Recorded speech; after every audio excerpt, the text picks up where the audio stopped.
Hello, good afternoon. Wait a second till we get this.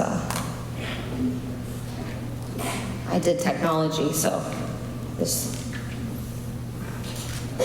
serves me right.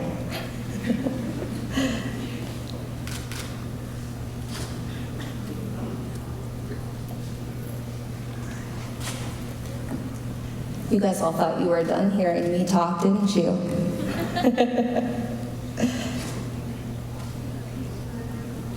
All right, here we go.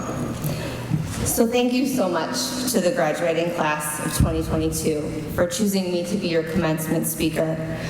I'm very lucky that I get to work in a building with so many dedicated and compassionate and creative people, and I'm truly honored that so many of you singled me out among them to speak to you this afternoon. Some of you I have never had the privilege of having in class. Some of you I have had the privilege of teaching for the last 2 years. And what a 2 years it has been. Over the past couple of years, I have gone from a class of 4 students, shout out to my first period class from last year, Skylar, Brennan, Caden, Steve, where they literally couldn't hide from me and they had to talk to me every day, to us finally having all of our student body back together a few weeks ago in this very auditorium for our first assembly since your guys' sophomore year of high school. I'm so glad that for the most part, your senior year experiences have been pretty much back to normal. But now you have to get ready to go out into the world, into a world that has become a new normal for everyone. And I hope that with this message, I can pass along some words of hope, some words of encouragement, or some words of inspiration that will help make that transition just a little bit easier. In the fall of 2008, I started my first teaching job with no teeth. That, by the way, guys, is a hook, something we've been trying to get you to write for 4 years. Now let me go back and tell you how I got to that point. I graduated from the University of Akron in May of 2008, and I thought I had a cavity.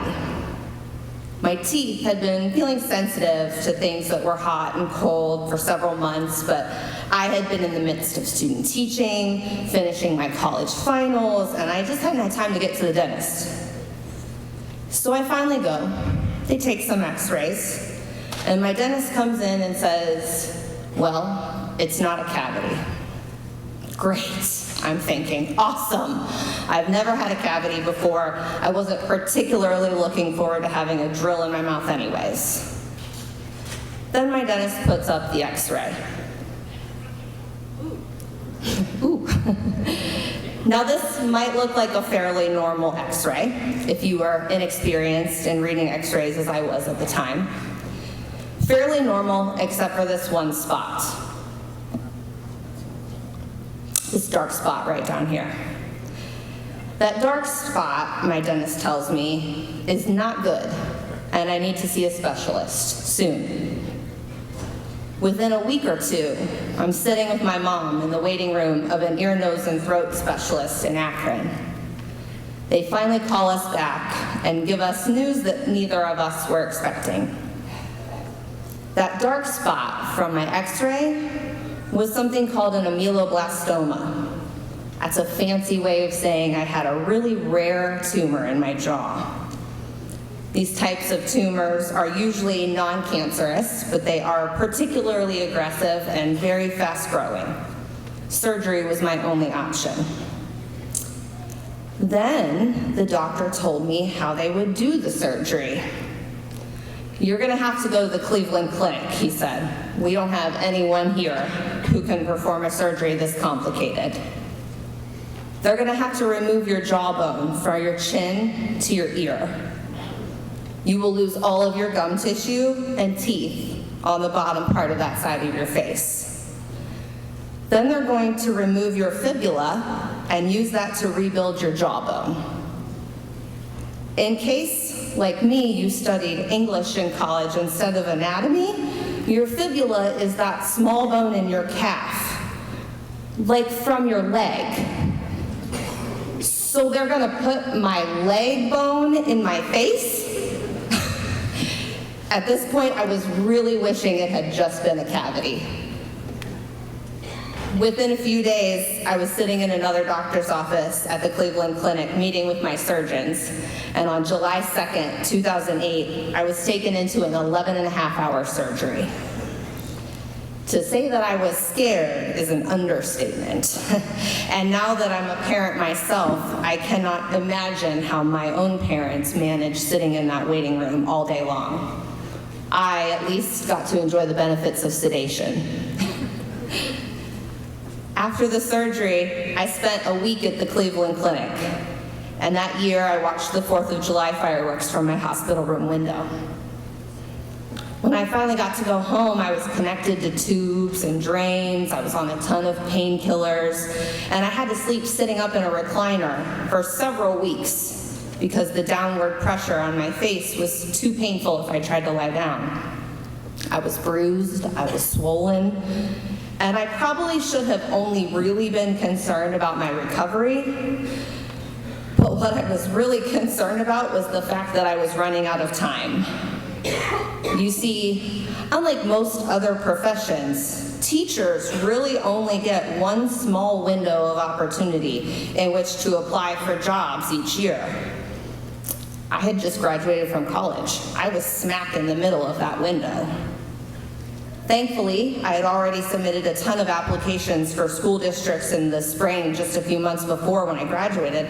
But this was the time of the summer when interviews were being conducted and new jobs were being posted as teachers turned in retirement notices with their districts and letters of intent needed to be sent.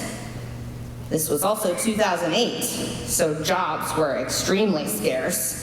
Applications were still paper and had to be sent through the mail, and my ability to be proactive meant the difference between whether or not I was going to have a job in the fall or have to wait a whole other year to start my career as an educator. I could have used my situation as an excuse not to try. That would have been the easy thing to do, and I really don't think anyone would have blamed me. But I made the decision that if I wasn't going to get a teaching job that fall, it wasn't going to be because I hadn't done everything in my power to try to make it happen. So that fall, just 8 short weeks after this massive surgery, I started my first teaching job without my teeth. Yes, I had most of them still left, but the whole bottom left side was this vacant hole, and I was still pretty swollen. And God bless those high school kids at the Akron Alternative Academy, because they never once made fun of me, made a rude comment, or made me feel uncomfortable. They were kind and compassionate and funny, all traits that I have continued to see exemplified in most of my students throughout my teaching career, and part of what makes me love my job so much. So what does this story have to do with all of you? As I thought about how my life had been changed by this journey, I realized a few takeaways that I think will also apply to all of you as you go out into the world and begin your own journeys. The first is that there will be dark spots. It's unavoidable. Life isn't perfect. Life isn't always predictable. And there will be times when it seems like nothing is going right. How you prepare for those dark spots will make all the difference. How you handle those dark spots will make all the difference. It will make all the difference for your families, for your friends, for your coworkers, and maybe even someday for your own future children.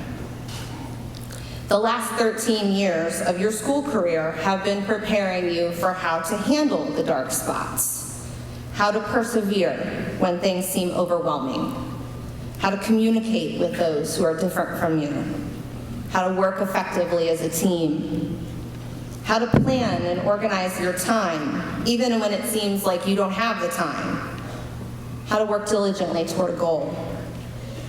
My tumor was both a literal and a figurative dark spot that I couldn't have planned for, and I could have let it completely ruin my opportunities that summer. But I made the choice not to let it stand in my way of accomplishing what I wanted to do. Just remember, the dark spots will pass. The struggle is temporary, and it will get easier. My second piece of advice is to be brave and don't be afraid to be embarrassed. Was I nervous to face an entire class of teenagers on that first day of school looking the way that I did? Absolutely. In fact, it wasn't just that first day or even that first month. I had to wait several months for the swelling to go down. Then I had to have another surgery to get dental implants. Then I had to wait for those to heal. It was well over a year before I actually had teeth in my mouth to replace the ones that I had lost. So there were lots and lots of times I had to put myself in situations where I felt self-conscious. However, when we put ourselves in uncomfortable situations, that is when we grow.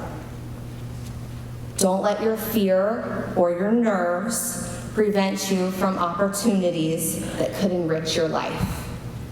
Own your embarrassing moments and learn how to laugh at yourselves. My third piece of advice is to lean on your support systems. This is what my x-rays look like today. As you can see, there's a lot of metal in there now that provides quite a bit of support. Support that, if it wasn't there, might have prevented me from being able to eat, to speak, to laugh, to teach. Surround yourself with people who inspire you, people who encourage you, people who support you. For some of you, that may be family or friends that are like family. For some of you, that may be teachers or coaches or pastors. Whoever it may be, surround yourself with support systems that will lift you up, hold you accountable, and love you. And don't forget to return the favor. My last piece of advice involves a story about my little sister. A few years after my surgery, she decided to switch her major in college from nursing to dental hygiene. She enrolled in Stark State and graduated from that very rigorous program at the top of her class. One day, after she had found a job, we were sitting around talking about work, and I randomly asked her what made her change her mind about nursing. Why did she decide to go into dental hygiene? She looked at me like I had 3 heads. "It was you," she said. "I saw everything you went through with your surgery. I was there to take care of you afterwards, and it made me want to be someone who could try to prevent that same thing from happening to someone else." You never know who your struggles might inspire. You see, I knew what an impact this tumor had on my life, but I never even thought twice about how my struggle could have made a positive impact on someone else, how it could change the course of someone else's life. You never know who might be watching, who might be learning, or who might be inspired by whatever struggle it is that you are facing. So with that, I want to encourage you graduates to persevere through the dark spots, make yourselves uncomfortable, lean on your support systems, and get out there and inspire someone. Congratulations and good luck to the Alliance High School graduating class of 2022. Thank you guys.